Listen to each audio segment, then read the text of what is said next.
Bom, bem-vindos a mais uma conversa Visual Aftermarket, desta vez com um convidado muito especial, o engenheiro Carlos Cabral, responsável de desenvolvimento de negócio da SKF, nos vem falar de algo que não é muito comum virmos falar no nosso setor, mas o Visu é assim, fala de coisas que não são muito normais falarmos.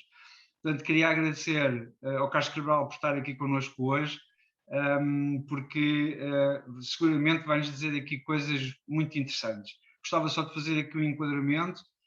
Nesta edição do Visual Aftermarket falamos muito daquilo que está correlacionado com a questão digital, e nesse mesmo artigo mencionamos de que a componente digital nas peças de alguma forma pretende também ajudar a mitigar aquilo que é a contrafação das peças, que é uma realidade global, não é uma realidade nossa, e muito menos no setor automóvel. E é um bocadinho dentro deste contexto que nós convidámos hoje Carlos Cabral para falar deste tema. Carlos, mais uma vez, muito obrigado por estar aqui connosco.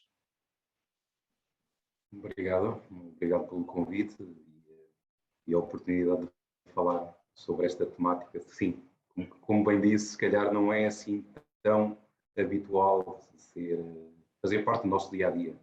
Eu acho que é interessante que as pessoas ouçam algumas pequenas curiosidades sobre isto. Vai ser. Carlos, em primeiro lugar, o que é esta coisa da contrafação? Falamos disto, mas como especialista nesta área, dê-nos aqui uma ajuda para perceber o que é isto da contrafação. Contrafação, eu acho que toda a gente conhece pela sua palavra, até porque nós, acho que em termos relativamente simples, temos uma palavra muito bem feita em Portugal, que utilizamos muito bem, que são, é pirataria que anda por aí. E eu acho que, na realidade, a contrafação é um ato de reproduzir ou imitar algo que pertença a alguém, ou alguma marca, ou alguma entidade. Eu acho que é essencialmente isto. É usar uma marca ou efetivamente a propriedade que alguém fez sem autorização da mesma. Em termos muito simples, isto é que é o contrafação. Okay. É aquilo que as pessoas conhecem. Exatamente. E quais são os perigos que de alguma forma podem advir dessa contrafação?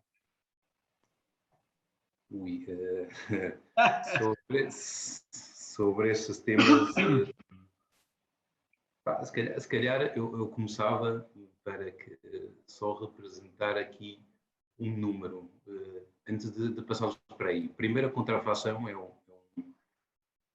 é um problema global, e é um problema global para a economia em geral. Okay?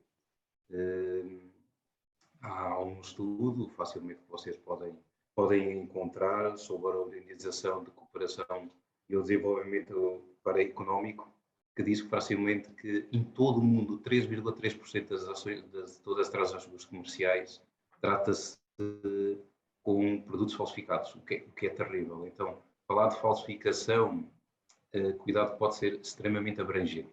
Okay? E quando a gente fala em perigos, depende, lá está, do produto e das áreas em que nós estamos a falar, porque a falsificação pode ser encontrada nos mais diferentes setores, ao dia de hoje. Ok? Nós conhecemos muito bem os relógios, as roupas de marca, espalhadas aí por todo lado. Se me perguntar o risco disso, nós poderemos dizer, se calhar é relativamente baixo. O que é que as pessoas procuram? Se calhar obter algo que por si só, ou por uma simples maneira por causa do seu preço, ou por o que quer que seja, eles não têm capacidade, então compram um produto. Mas se pensar, há uma coisa extremamente curiosa: quando se compra um relógio ou uma roupa de marca aparentemente falsificada, a maioria dos casos nós estamos conscientes de que estamos a comprar uma coisa falsificada. E seria quase hipócrita alguém dizer que estou a comprar uma marca ou uma determinada camisola de uma determinada marca por um terço do preço ou um quarto do preço e pensar que ela é genuína. Okay? É efetivamente assim. Quando podemos falar de outros fenómenos da falsificação, que esse sim é extremamente importante e é extremamente preocupante, tem havido um foco extremamente grande, que são os produtos farmacêuticos e tudo o que tem a ver com esta indústria, é terrível, terrível. Porque aí sim mudamos um bocadinho a paradigmática da situação. Achamos, e nós como consumidores ou alguém que se lembra de comprar, principalmente online, acha que efetivamente o produto é autêntico e é genuíno, e na realidade não é. E aí sim o risco é extremamente aquilo que nós chamamos de extremamente alto. Extremamente alto porque é muito fácil de identificar, põe em risco diretamente a integridade humana. Quando falamos de componentes industriais, como é o caso de, sim, rolamentos para a indústria ou outro tipo de componentes, as coisas, se calhar, eu não diria e nós não classificaríamos isto tanto como um risco alto, mas com um risco médio ou moderado. Porquê médio ou moderado? Porque, efetivamente, pode haver e pode colocar em risco. Felizmente, eu acho que não existem registros diretos em que se possa associar físico, assim, direto ou até inclusive a uma morte, a um determinado produto falsificado ao dia de hoje.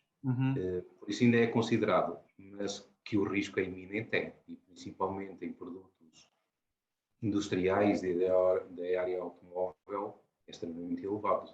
Se imaginar termos o nosso carro, ou eu costumo dizer o meu carro, com um produto falsificado, pode-me fazer um bocadinho.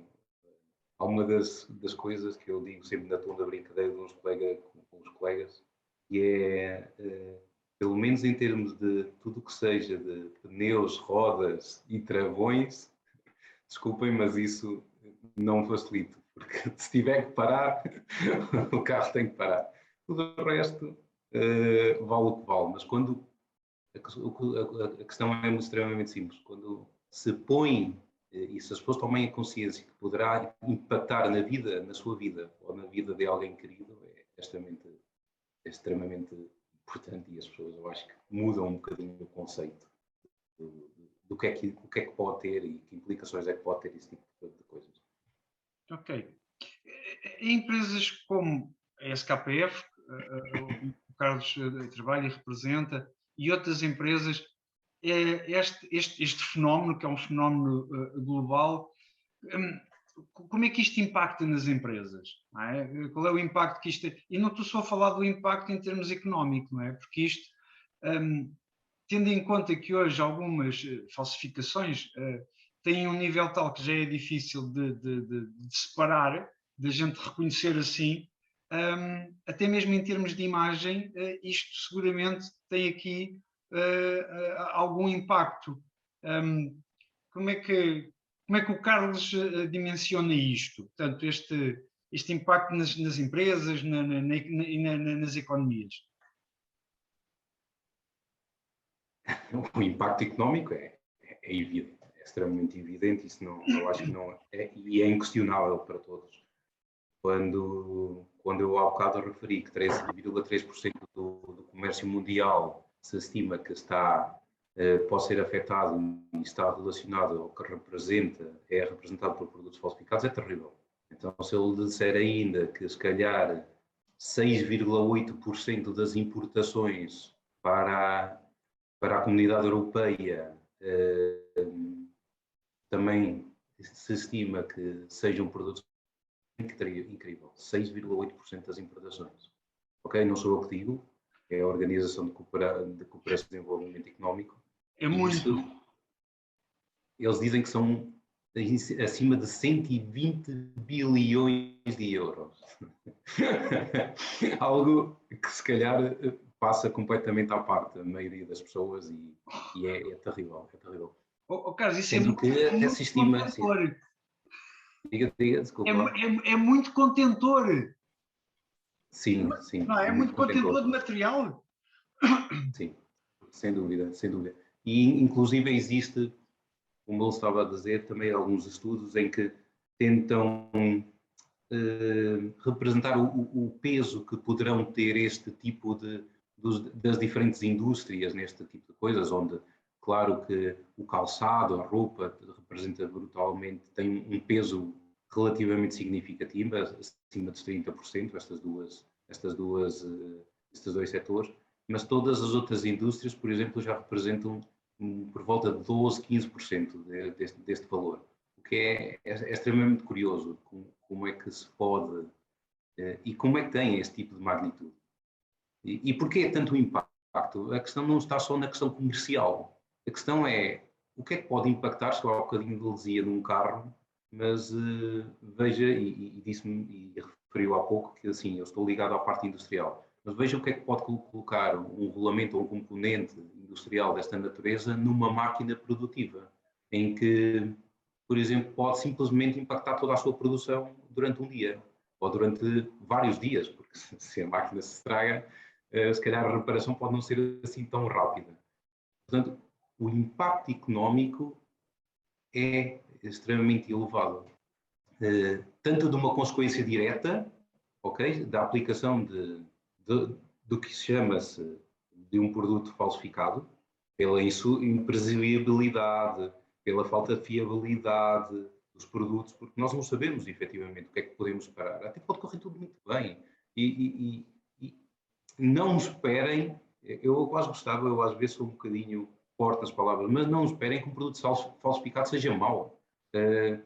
A questão é que você consegue efetivamente prever e consegue efetivamente ter controlado e saber o que é que pode acontecer. A imprevisibilidade é tão elevada que, cuidado, que os riscos são muito consideráveis.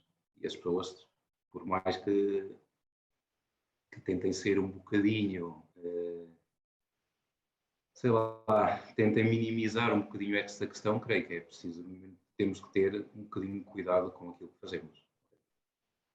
E depois, o próprio impacto na economia. Quer dizer, se cria uma economia tão gigante paralela, automaticamente estamos a tirar montes de postos de trabalho. Se forem ao site da organização que eu vos disse, é extremamente curioso a quantidade de empregos que se podem pôr em causa. Por exemplo, uma simples oficina automóvel, mesmo que de forma inconsciente, e se calhar é aqui que eu gostava de alertar alguns conceitos, que é, mesmo que de forma inconsciente compre um produto falsificado, mas que logo que o instale, o que é que ele está a pôr em questão? Está a pôr em questão uma enorme quantidade de trabalho prévio, que são anos de construção da sua própria imagem, da sua própria marca, do seu próprio serviço, e se calhar de uma forma simplesmente por falta de conhecimento. Eu já não dizia, não gostaria de ir assim tão ao detalhe e não gostaria de classificar as pessoas, mas eu acho que é assim tudo pela simples ignorância e pela falta de conhecimento das coisas. Ok. Carlos, de onde é que vêm esses contentores todos para a Europa? Será que a gente pode identificar um centro nevrálgico no mundo de onde é que vem essa contrafação?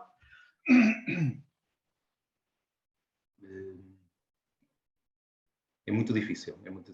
Posso dizer que é extremamente complexa a cadeia. Ao contrário do que as pessoas pensam, é uma cadeia extremamente complexa. Posso lhe dar algumas ideias, porque tive a oportunidade de fazer parte e de me juntar a um grupo das pessoas que relacionam-se com a marca e proteção da marca na SKF, e fomos todos, por exemplo, a Hong Kong e à China, e perceber um bocadinho como é que funcionam estes fenómenos e de onde é que vêm estes tipos de produtos. E seguimos praticamente aquilo que chamamos o rastro.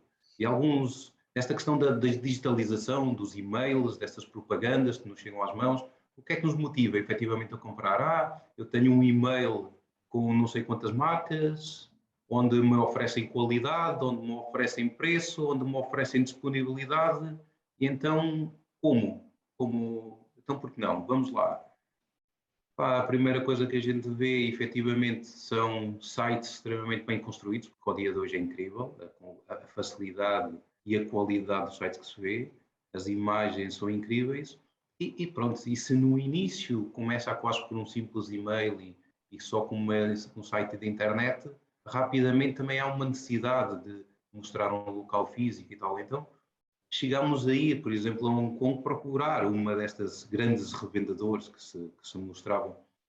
E o engraçado é que uma das nossas tarefas era efetivamente procurá-los. Tínhamos 6 revendedores na lista e íamos procurá-los. Então andávamos lá perdidos, fomos lá de metro e tal, e a conclusão é que nós não encontrávamos efetivamente nenhum destes. Eram empresas como se fossem empresas relativamente fictícias, em que existe o seu nome, mas fisicamente elas não existem. Então onde é que elas estariam? E a gente teve a oportunidade então de se deslocar a outro centro, que foi ao lado um bocadinho à China, e perceber onde é que era. E então tivemos a oportunidade de ver de onde é que se fabricavam produtos destes, ou qual é que era a cadeia. E então existe uma cadeia extremamente grande de fábricas, não existe em Portugal, de vários produtos, em que produzem efetivamente rolamentos, mas produzem rolamentos não marcados. E isto é uma questão que nunca se pode parar porque isto não é ilegal. Não é ilegal que qualquer empresa produza um produto que não seja marcado. Então, o que é que acontece? Aqueles e-mails ou aquela publicidade que nos permite comprar e adquirir, porque se nós fizermos uma encomenda e se pagarmos, nós recebemos os produtos. Mas essas empresas o que fazem é utilizam recursos de empresas existentes reais que produzem efetivamente estes produtos, mas que o vendem sem marca. E eles arranjam uma cadeia intermédia que marcam isto de acordo com a expectativa do cliente e aquilo que ele pede, efetivamente. Esta é que é a questão. E nessa mesma visita ainda tivemos mais a oportunidade, efetivamente, de ver este passo intermédio. Então, praticamente já conhecemos que as pessoas que vendem praticamente são ocultas dentro quase que poderemos dizer, de um e-mail. Se nós efetivamente conhecemos as fábricas onde se produzem, então onde é que se faz a marcação? A marcação faz-se em sítios extremamente incríveis. Eu tenho fotos, lá está, de praticamente restos de chãos e garagens no meio de sítios incríveis, porque a cidade onde eu estive foi em Guangzhou, e na China, tem quase 15 milhões de pessoas, conclusão. Uma cidade tem mais do que a população portuguesa, é incrível. E eles rapidamente o marcam, têm pequenas máquinas laser com os computadores, com o lettering de todas as marcas, e eles simplesmente o marcam e conseguem rapidamente despachar todo esse material para o mercado. Bom. É assim que funciona. Portanto, é praticamente impossível, primeiro, parar uma cadeia, e de onde vêm.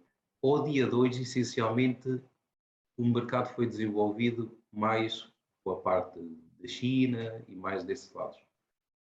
Mas a questão é, eles facilmente os trazem para a Europa e depois na da Europa facilmente são distribuídos. Esta é que é a grande questão e esta é que é a preocupação. Normalmente existem neste tipo de casos que não é possível de uma forma extremamente simples parar esta cadeia global.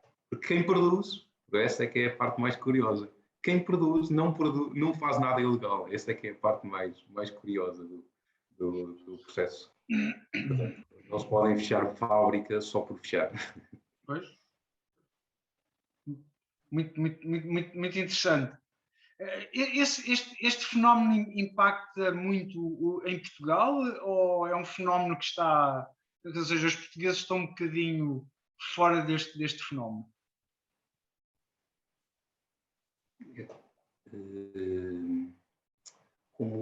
Como bem disse,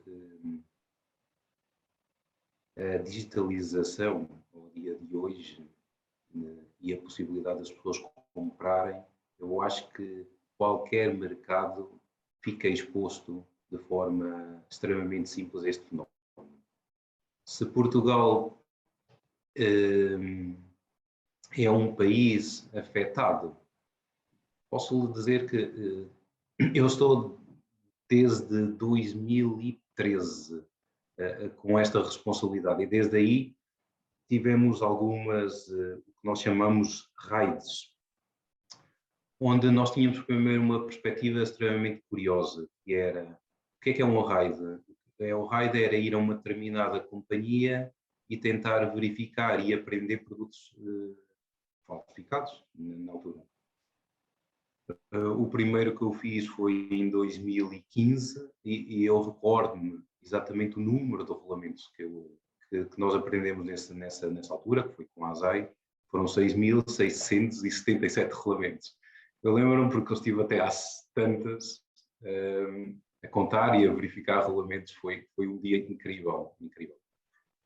E tanto nessa, e depois posteriormente ainda houve outros, e já se começaram a ver meia dúzia de peças isoladas relacionadas com o automóvel. Na altura ainda era muito industrial, mas começava-se a ver peças relacionadas com o automóvel.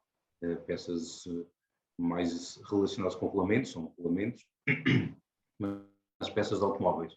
E tivemos também um caso muito curioso em Portugal, que acho que teve um impacto extremamente interessante, e eu acho que foi extremamente curioso, eu gostei muito da experiência, que não se tratava de um produto SKF, ok? Porque é importante que se diga que isto não é um fenómeno da SKF, isto é um fenómeno que sofrem todas as marcas. E se for facilmente ao site que existe também da World Bearing Association, vai ver que as principais marcas estão lá, ok? E houve uma vez uma situação muito curiosa que nós fomos chamados, aí sim, através de uma representação alemã, de uma marca para irmos verificar o produto.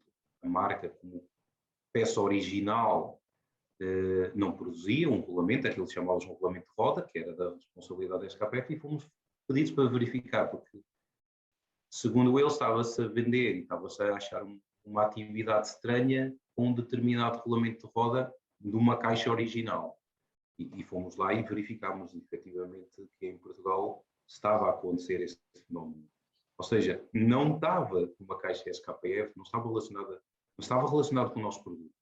E aí fizemos uma ação, por incrível que pareça, até descobrimos e as autoridades, foi a ASAI, que é sempre a autoridade que nos apoia nesse tipo de ações, identificou, por exemplo, onde estava montada uma dessas peças e posso dizer que estava montado num transporte público. Então, eu não gostava de alarmar ninguém, nem gostava, e mesmo longe de mim, que as pessoas vejam isto como, ai meu Deus, como é que devemos livrar-nos disto? Não, mas é uma coisa importante, quer dizer, de forma normal, isto estaria montado em qualquer viatura. Neste caso era uma viatura de transporte de pessoas. Se aconteceria alguma coisa, se tinha algum risco, só o tempo diria. Foi modificado, foi identificado, foi modificado logo de imediato, a situação resolveu-se. Portanto, a percentagem da falsificação e impacto em Portugal ainda não se consegue avaliar na sua íntegra, mas é muito fácil de verificar que as pessoas cada vez estão mais conscientes, pouco a pouco estão cada vez mais conscientes. Posso dizer que, por exemplo, os processos de verificações que nós fazemos, nós temos um processo de verificações disto, simplesmente nos últimos 3 anos cresceu mais de 450%. É incrível. As pessoas começam a ficar extremamente conscientes, ou começam pouco a pouco a estarem conscientes sobre isso. Boa. Ok? Portanto, tentamos ao máximo, não é possível evitar com que os regulamentos entrem no mercado, porque podem entrar de várias formas, e desde que entrem na Comunidade Europeia, depois permite-se o livre trânsito entre a comunidade, mas, por exemplo, tudo o que vier de via aérea, temos um contacto relativamente próximo com as autoridades aeroportuárias, onde já foram identificadas algumas coisas e foram logo paradas na origem. Mas lá está, são aquelas compras isoladas que se calhar este fenómeno da digitalização veio criar. E já não de uma forma tão massiva como era antigamente, que havia um distribuidor que comprava uma grande quantidade de peças e as trazia para o mercado e as distribuía. Eu acho que ainda estamos a ver uma realidade um pouco diferente. Ok. Muito interessante. Carlos, como uma última questão e em contraponto àquilo que dissemos anteriormente, a digitalização, enfim, as plataformas digitais e tudo mais são uma porta para o mundo, uma janela para o mundo. Aquilo que de alguma forma a Comissão pretende fazer com o novo MVBR, que é um bocadinho a questão da digitalização das próprias peças, okay, que tem a ver com todas as peças que possam ser eletromecânicas, que tenham que ser, enfim, identificadas, que tenham que ser codificadas. Aliás, a União Europeia até vai mais longe, vem falar em passaportes das peças, ou seja, o país de origem e por aí fora, não é? Portanto, é quase como chegar, ligar a ficha e dizer então de onde é que tu vens e por aí fora. O Carlos acredita mesmo, e estando tão por dentro desta área, que vamos mesmo conseguir reduzir um bocadinho este fenómeno? Eu sei que, eu já ouvi da sua boca, que terminar é uma utopia, não é? Dizer assim, vamos acabar com a pirataria ou vamos acabar com a contrafação, é quase uma utopia. Mas será que a gente com isto consegue efetivamente reduzir? Gostava de ter a sua opinião sobre isto. Eu não sei se poderemos reduzir só por uma questão de digitalizar, de fazer a traçabilidade dos produtos, até porque, eu dou uma pequena ideia, por exemplo, a SKF, para fazer a verificação das peças e para fazer a verificação de qualquer produto, nós damos ao dispor uma app, que é o Authenticate, para as pessoas tirarem algumas fotografias e enviarem. E num prazo de 24 horas são respondidas. Mas esta verificação ainda é feita, tipo manualmente pelas pessoas. Por isso é que não é imediata. E não é imediata porquê? Porque a falsificação de qualquer código, como a maior parte das pessoas tem, e nós também os temos, mas não é suficiente para travar qualquer avanço desta pirataria.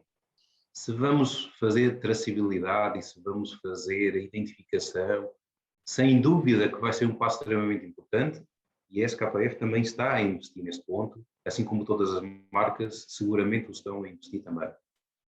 A questão é que a falsificação vem atrás com a resolver estas questões. E o que eu acho que temos que estar conscientes é que a digitalização, sim, permite com que a gente contorne algumas questões, mas também é uma grande janela de oportunidade para os falsificadores. E eu acho que as pessoas o que têm de ter é a consciência de que as coisas existem e tomarem e serem um bocadinho cautelosas e tentarem ser um bocadinho precavidas em todas as suas ações e na forma de como normalmente criam os seus hábitos de compra. Porque é muito fácil, ainda há meio de anos atrás, eu já comprei online há muitos anos, mas as primeiras vezes que a gente compra online, eu acho que qualquer pessoa faz isso, compra a medo, compra como vou testar, compra um produto barato. A primeira vez que compra é assim que acontece. Depois, pouco a pouco, vai-se habituando e já se passa parte de uma rotina. Como dizem e como o estudo diz, que mais de 60% dos portugueses no ano passado compraram online. Porquê? Porque a pandemia fez efetivamente despoltar uma realidade que as pessoas já existia há imenso tempo, só que as pessoas não aproveitavam, se calhar, desta forma. E o que é que isto faz? Eu acho que o grande problema é que isto cria um certo facilitismo na forma e um pouco as pessoas ficam demasiadamente vulneráveis à forma de comprar. E este é que eu acho que será o grande desafio do dia de hoje. É as pessoas estarem conscientes das ações do que é preciso e não confiarem só na digitalização para garantirem que o produto é fidedigno e é genuíno. É um passo extremamente importante, sem dúvida.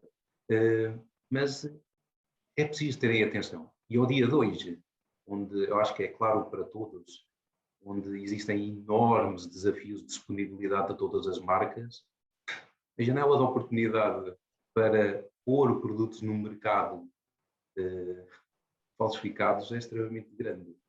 Eu acho que o que temos que estar é extremamente consciente sobre esta temática e saber que ela existe e procurar suportar estas marcas, porque algumas podem ter um papel um bocadinho mais ativo, se calhar, como a SKF tem um papel extremamente ativo nesta questão, e tentarem proteger-se ao máximo e tentarem proteger-se a si e toda uma economia, porque ao final das contas todas foi aquilo que nós falámos há um bocadinho, é toda uma economia e tudo aquilo que nos rodeia sobre esta questão. Ok. Carlos Cabral, obrigadíssimo. Eu acho que foi bastante esclarecedor. Se a mensagem que eu retiro daqui é: as máquinas são fantásticas, mas nós é que tomamos as decisões, portanto,